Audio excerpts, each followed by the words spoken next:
Hi friends, സുനൂസ് വ്ളോഗിലേക്ക് എല്ലാ കൂട്ടുകാർക്കും സ്വാഗതം. ഇന്ന് അയലക്കറിയാണ് വെക്കാൻ പോകുന്നത്. അതിനാവശ്യമായി 1 കിലോ അയല ഉണ്ട്. അത് വൃത്തിയാക്കി വെച്ചിരിക്കുകയാണ്. നമുക്ക് കുക്കിങ്ങിലേക്ക് കടക്കാം. ഇഞ്ചി വെളുത്തുള്ളി ചതച്ച് വെച്ചിരിക്കുകയാണ്. ഇനി ഒരു ചട്ടി ചൂടായി വരുമ്പോൾ അതിലേക്ക് എണ്ണ ഒഴിച്ച് കൊടുക്കാം. എണ്ണ ഒഴിച്ച് കൊടുത്ത് ചൂടായി വരുമ്പോൾ കടുകിട്ട് പൊട്ടി വരുമ്പോഴത്തേന് നമുക്ക് എടുത്ത് വെച്ചിരിക്കുന്ന ഇഞ്ചി വെളുത്തുള്ളി ചതച്ചത് ചേർത്ത് കൊടുക്കാം. എല്ലാ കൂട്ടുകാരും സുനൂസ് വ്ളോഗ് ചാനൽ കാണണം, സബ്സ്ക്രൈബ് ചെയ്യണം, ലൈക്ക് ചെയ്യണം, ഷെയർ ചെയ്യണം, കമൻറ്റ് ചെയ്യണം. ഇതിൻ്റെ സപ്പോർട്ട് തുടർന്ന് വേണം.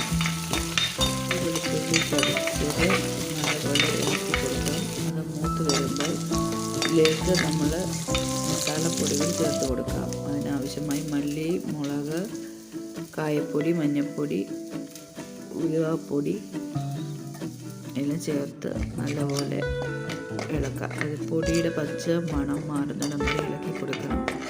ചെറുതീയിൽ വെച്ച് വേണം ഇളക്കി കൊടുക്കാൻ, അല്ലെങ്കിൽ അടുക്കി പിടിക്കാൻ ചാൻസ് ഉണ്ട്. മുളക് കറിയാണ് വെക്കുന്നത്. ആവശ്യമായ വെള്ളം ചേർത്ത് കൊടുക്കാം. വെള്ളം ഒഴിച്ച് കൊടുത്ത് പുളി ഇട്ട് കൊടുക്കാം. അതിലേക്ക് നമുക്ക് എടുത്ത് വെച്ചിരിക്കുന്ന മീൻ ചേർത്ത് കൊടുക്കണം. എല്ലാ മീനും ചേർത്ത് കൊടുത്ത ശേഷം അതിലേക്ക് കരിയാപ്പല ഇട്ട് കൊടുക്കണം. എടുത്ത് വെച്ചിരിക്കുന്ന കരിയാപ്പല ചേർത്ത് കൊടുത്തു. മീൻ കറിക്ക് ആവശ്യമായ ഉപ്പ് ചേർത്ത് കൊടുക്കണം. കുറച്ച് ഉപ്പ് കൂടി ചേർത്ത് കൊടുത്തു. ഒരു 20 മിനിറ്റ് അവിടെ ഇരുന്ന് വേകട്ടെ. സ്വാദിഷ്ടമായ മീൻ കറി റെഡി ആയിട്ടുണ്ട്. നിങ്ങളും ഒന്ന് ട്രൈ ചെയ്ത് നോക്കണം. വളരെ എളുപ്പത്തിൽ ഉണ്ടാക്കുന്ന ഒരു കറിയാണ്. Thank you.